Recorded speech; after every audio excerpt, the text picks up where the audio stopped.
sit down, get some snacks. We're gonna get juicy. Today we're talking about ascendant in the second house, synastry overlay. This one is really unexpectedly complicated. Like, there is some kind of unrequited love going back and forth here, I'm not gonna lie, but there's no need to panic, okay? The way that I've experienced this overlay and how I've seen it like manifest with other people, it's like the ascendant person tends to notice the house person first, and they're kind of like, who is that hottie, like but then the ascendant person finds out that the house person is either with someone else, crushing on someone else, like in some kind of capacity they aren't really available. Maybe they're trying to get over somebody else, like an ex breakup or whatever. But yeah, their attention is basically like otherwise occupied. But as the house person, you can feel when the ascendant person like starts to notice you, starts to put their eyes on you. And so like very soon after, the house person will turn their attention to the ascendant person. And it's very interesting because the house person finds that the ascendant person is really outside of their regular type. That can be in looks or in personality, but it's like very different to even what they think their regular type is. And it's just confusing. Like, it confuses the house person because they're like, whoa, what? Like, when have I ever been into this? Maybe it's a person that like has different values to them, you know, that's like a second house theme, your values. But it could just be like someone that they never saw themselves getting along with, someone from a different world, different lifestyle, maybe different financial gap. Again, another second house theme, but it's definitely not limited to that. It's just very much outside of their comfort zone. But yeah, once the house person like shifts their attention to the ascendant person, they really start surveying them. And they do this kind of low-key, kind of on secret. They want to get all the information before they say anything, do anything, reciprocate any energy. When they do start to make moves, it's almost like a little passive-aggressive, where it's like in code. Like, you know, they just subtly are shooting their shot and kind of testing the temperature to see where the ascendant person is really at with them.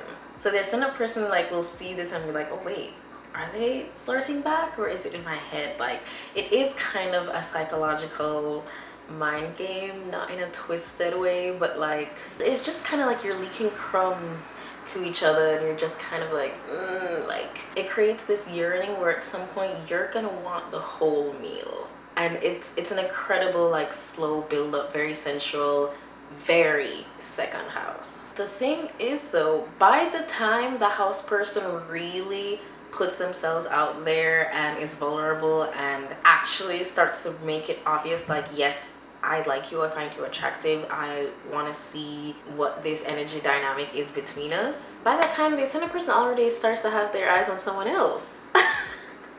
It's this crazy like cat and mouse game. The ascendant looks first at the house person when the house person is not looking. Now that the house person is looking back, the ascendant person is looking at someone else. Like, what? So it kind of drives the house person a little crazy. Like, seeing the ascendant person look at someone else is like, what? You were just obsessed with me 2 minutes ago. But it could also be that the ascendant person maybe just isn't as available as they initially seem. It can vary here, but a lot of times when the ascendant person initially notices you, they're already in a relationship, or they're already like dating or in some kind of dynamic with someone. So that's part of the reason too why they like look but don't touch. But then from the house person's point of view, it's like, whoa, you're like giving me a lot of energy. Unfortunately, I'm with someone. So when the house person then becomes available, they expect to like kind of go to the ascendant person, and the ascendant person welcomes them with open arms. But then once they really start to look into the dynamic of what the ascendant person has going on, it's like, oh, you have relationship baggage just like me. For the house person, it's kind of crazy because it's like, how you showing interest first but you're not ready to dive into this? Make it make sense. So it's kind of like you're both experiencing some kind of rejection from one another at different points in your dynamic, especially in the beginning. But overall, this dynamic of ascendant in the second house synastry overlay, it's like it's gonna put you both in a position at some point where to one of you the other person is your soul partner, and to the other person you're just like an option or like somebody on the roster. And it is a scary place to be, and it's very triggering. it can definitely bring out a lot of insecurities in you, but if you guys can move past that and get over that hump, then you can get to the point where things feel more mutual. I feel like with this overlay, it's almost like in order to truly feel secure with that person, it first has to pull up where all your insecurities are. There can be a lot of like teasing with this one too, where you're kind of seeing how far can you really take it with this person before they like really get upset. This is an overlay where like the jokes can go too far, or like maybe you're even testing your boundaries by like looking at the waitress, and you just want to see that emotion in one another, so you can kind of test, okay, are they at the same level that I am in the relationship? Am I a little bit more ahead, or am I a little bit more behind? I don't want it to sound too like cheaty or or evil, because I don't really think most of the times it's out of bad intentions. It's not the kind of case where it's like, I'm just hanging out with you because I think you're hot, or like, it's not lust based, you know? It's not like a placeholder thing where you're just hanging out with this person until you find the one.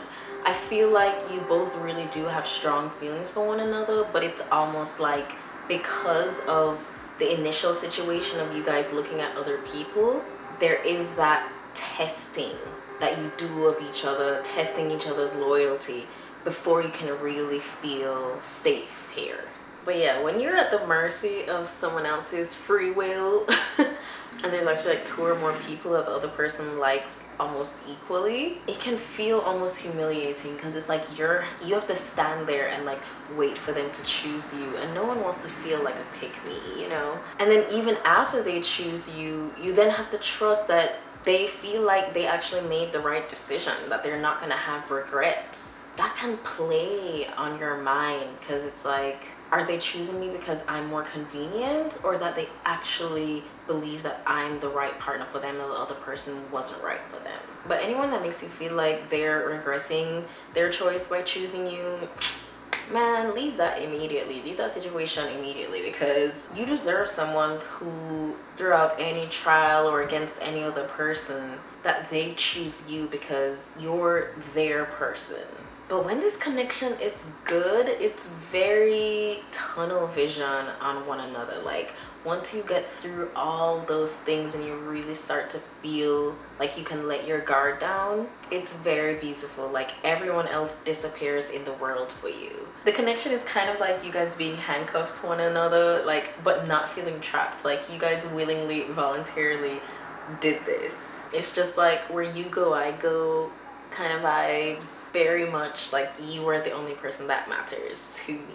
With second house synastry, you're always gonna get that possession feeling. You're always gonna play with a little jealousy, but ultimately what makes second house synastry great is that just safe, secure feeling. If you have second house synastry with someone and you're not feeling safe and secure, something else obviously could be going on in the chart, because this is just one sliver, one aspect of your synastry together. But that could really be an indication that they don't really like you for real, because your person is supposed to make you feel safe with second house synastry. That should be the only thing that they care about, that's on their mind. Yeah, you have your little tests in the beginning, but after a certain point, you know, it gets to a point. After a certain point, like, you should be over that now. Like, you should know by now. With what I've seen with ascendant in the second house synastry overlay, there should only be max like 2 tests. Once it gets to the 3rd test, you're taking the piss. You're playing games for real. You're not taking this seriously. I'm gonna go. I'm gonna pack my bags and go. Because you're not gonna make a fool out of me. Well, oh my god, if you watch The Flash, Barry and Iris's relationship, very ascendant in the second house synastry overlay. Especially in the beginning, where like, yeah, they were just friends, but they had to kind of live through them dating other people. And they also had their first kiss technically when they were dating other people. Like, it can get messy. I know how that sounds. Like, it's literally, it literally sounds like you're both cheating on the other person. But like, I'm not gonna say I'm advocating for that.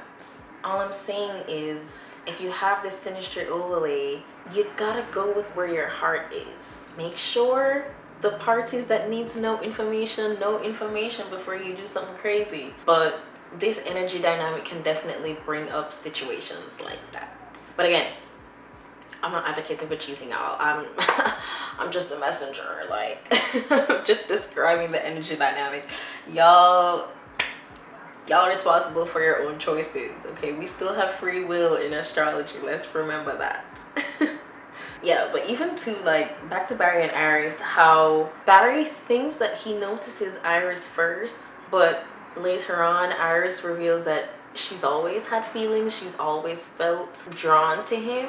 And that reminds me of like how the ascendant person thinks that they notice the house person first, or that's how it's easily remembered, but really the house person later on in their relationship can reveal like, oh, I've always thought like you were attractive, I just thought you were out of my league, so I never like entertained it. In the end, like you really find out that it's very mutual from both ends, that you guys like really noticed each other, really were drawn towards each other. Random thing, I feel like ascendant in the second house synastry overlay, probably out of all the ascendant overlays, like you guys photograph really well. Even if individually like your photos come out kind of chopped, together your chemistry just makes you guys so alluring, so magnetic, that it changes the way that a lens can view you. I can't explain it, but yeah, y'all are hot together. You guys are that annoying couple too that like talks about yourself in third person, like leaves those voicemails like, it's John and Kate, leave a message at the beep. But let the haters hate, okay? Because everyone wants what y'all have, everyone wants their person, and you guys just make it so obvious once you guys lock in that people notice. They can't help but notice, they can't help but keep their eyes off you. All publicity is good publicity, so that's all I have. The next video coming up is ascendant in the fourth house synastry overlay. We're coming close down to the wire with these synastry overlays. I really want to do Mercury overlays next so that we can just get the whole big six out of the way. But I do want to get into the outer planets too, because a couple of y'all have been asking for Pluto, even the asteroids, Lilith, Chiron. Like, we're gonna do it all. So if you love synastry as much as I do, stay tuned, because this is where you're gonna get all the tea. See y'all next time.